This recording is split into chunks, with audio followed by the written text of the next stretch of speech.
Hi, and welcome to Wingman Wisdom and to my virtual campfire. Today I'm going to ask for your help. I'm a little bit perplexed. I am confused at, is the glass half empty or is the glass half full? Who is lying to us? Are they both sides lying to us? I'm going to talk about the RV industry and consumers like you and me, if you're an RVer, and the things that we see versus what the industry sees and what we're supposed to believe. And then I've got some other things about the general, what's happening in the news. I just go, what's going on? So thank you for joining me today. If you've not yet subscribed, I certainly hope you'll do so.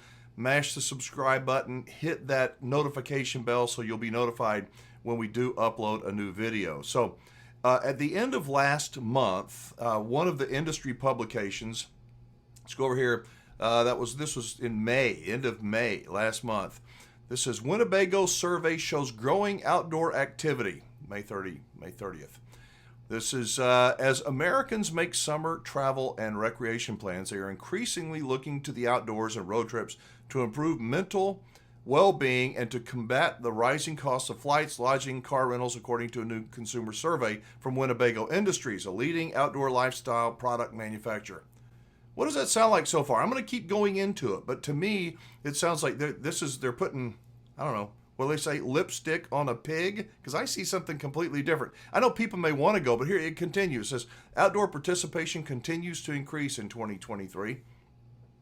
In 2022, 82% of Americans indicated they participated in outdoor activities such as camping and hiking at a location away from their home, boating, or visiting a state and national park. This is an increase from 60% in 2020 and 79% in 2021. Yes, this is old data, but this is the most current that they've got. This trend will continue into 2023, as 97% of Americans said they plan to enjoy outdoor activities this upcoming year, an increase from 95% last year. According to the survey, younger Americans are leading this growth as Gen Z were more likely to increase their activity in 2023 compared to Gen X and baby boomers. Really? Are people going to be camping more? Are they going to be traveling more? Are they going to be in the great outdoors more than they were last year? That's what the survey says. Am I supposed to believe that? I think they want me to believe that. Maybe there's a difference between people wanting to go and enjoy the outdoors and people actually doing it. It continues though. It says, it's clear that interest in activities like camping, boating, hiking continue to rise as more people become exposed to them. Experience the benefits of spending more time outside, says Michael Happy, President and CEO of Winnebago Industries. The outdoors is a place to find health and happiness, to create cherished memories with family and friends. We see a certain stickiness to those experiences from people of all ages and demographics, which is encouraging to the future of the outdoor recreation industry. I think that people have a yearning to go outdoors. Can they afford to go outdoors? I think we're so stressed out, at least the people that I'm talking to, that even if they can afford to go camping and RVing, they're just backing off. Why do you think this is out there? Why is this out there and distributed, and the report even created by Winnebago Industries? It says, hitting the road in an RV for a summer vacation is a timeless American tradition, said Ambler Holm, Chief Marketing Officer for Winnebago Industry. We are seeing that vacationers are opting to travel shorter distances via roads rather than by plane as they look to find freedom, connection, and personal growth opportunities the outdoors can provide. I'm not bashing Winnebago. I promise I am not. I'm just questioning this, the spin that they're putting on the whole survey. And the reason why I question this about who's lying to who, this is an email, you may recall this one, I sent it out to everybody on my email list about, are my eyes lying to me? Are you seeing it too? This was over Memorial Day weekend. Again, this was late last month. But the emails continue to flood in. And what people are telling me is that the outdoors, people may want to go, but they ain't doing it. It says, this is from Keith. It says, Alan, I was out there 2 weeks before the holiday weekend. Every campground had vacancies. Most were only half full at best. I think the best data on the situation will be in the coming weeks as schools are out and people start the summer travel season. My suspicion is that vacancies will be the norm. The prices have risen to a level that make it a challenge financially, add the price of fuel, and it becomes cost prohibitive for many. I believe that this guy is right. Keith is right. I think that we're going to see a continual number of vacancies at campgrounds. And not all of them, of course, not all of them. But I think that we're going to see more and more vacancies, which kind of is a good thing. You may be able to actually get the RV site that you want to get now when you call a campground. He closes by saying, perhaps the only benefit to this current inept and utterly corrupt administration. There we go. People are talking politics, and I'm going to do that in a minute. That spaces will be available upon request again for those who can still afford the RV lifestyle. Regards, Keith. Again, Keith is responding to one of my emails. You can get on my email list and receive an email one a week. That's all I do. One a week, takes you 1 minute to read. I send them out Sunday nights at 6 p.m. Central Time. To get on my email list, go to freervreport.com. freervreport.com. You can download my free report and you'll automatically be on the list. I don't sell your information to anybody, and you can get off any time you would like. But what do you think? What are you seeing? Are you seeing, like Keith is seeing, that there's a lot of vacancies out there? I literally got 2 emails today from people. One of them said that they're a campground, it's an inexpensive campground in Colorado, that for 12 years they've been going. And every single weekend it's been full in the summertime. Every weekend. Not this year. Why? Why is that? I'd like to know your thoughts. Again, I'm confused.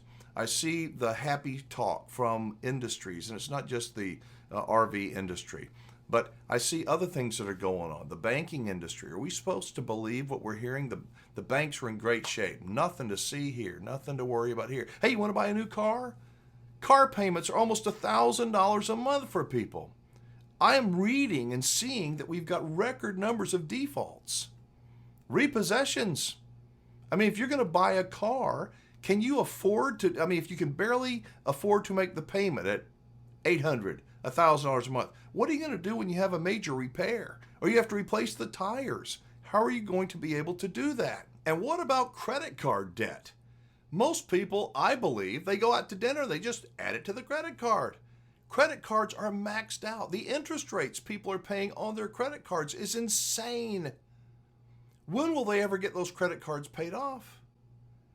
When will young people actually be able to afford to buy a house?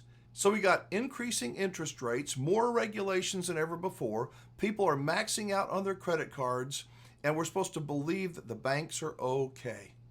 I think that banks, generally speaking, have made so many bad loans, auto loans, RV loans, home loans. They've given too much credit to too many people, and they know there's a problem, a big problem. They're either going to face default, more and more defaults, which is not good for their bottom line, or they want to push things up, like my Wall Street friend said, push the market up, don't fix anything. Do you see that the economy is okay, or do you think that we're due for a crash? I just see it's just dissolving. It's not going to crash in my view. I think we're rotting. I think we're rotting morally, spiritually, financially. I think we're rotting at the core. And that's scary as ever. At least it is to me. So I started off by talking about the RV industry and, the little survey, the report that Winnebago did. And that's fine. I hope everything's great. I like seeing people happy. But I also see campgrounds are much less crowded than they were a year ago at this time. Why? There's more RVs out there than there were last year at this time. Lots more RVs. Where are all the people? So there you have it. I am not really optimistic as I look into the future, but I want to know if you can unconfuse me. Can you straighten me out, or you too, you don't believe the media. I don't believe the media. I don't believe the politicians. I try to look at what's in it for all of these people. Isn't it funny? And most of you know where I stand politically, but isn't it funny how a politician one year can just support the heck out of somebody, just love them, and then all of a sudden, a year later, that same person looks at the same person and doesn't like anything about it. It's all so phony. It's all so fake. But you know what? That's called the game of politics. I think that we are being played. I think the media is playing us. I think the banks are playing us. I think the schools have played us. I think that we have entrusted too many people for too long with too many things, especially our precious cargo. That's our family. I'm starting to prepare. I don't know what's going to happen. I hope nothing is. I hope my friend's right. We're just going to kick the can right on down the road and things will be okay. But I want to be prepared just in case. Thank you for watching Wingman Wisdom. Hit the subscribe button if you would and drop a comment below. Straighten me out. I would appreciate it. I'm Alan Warren, the RV Wingman. Be safe, have fun, play nice, and don't leave your good manners at home.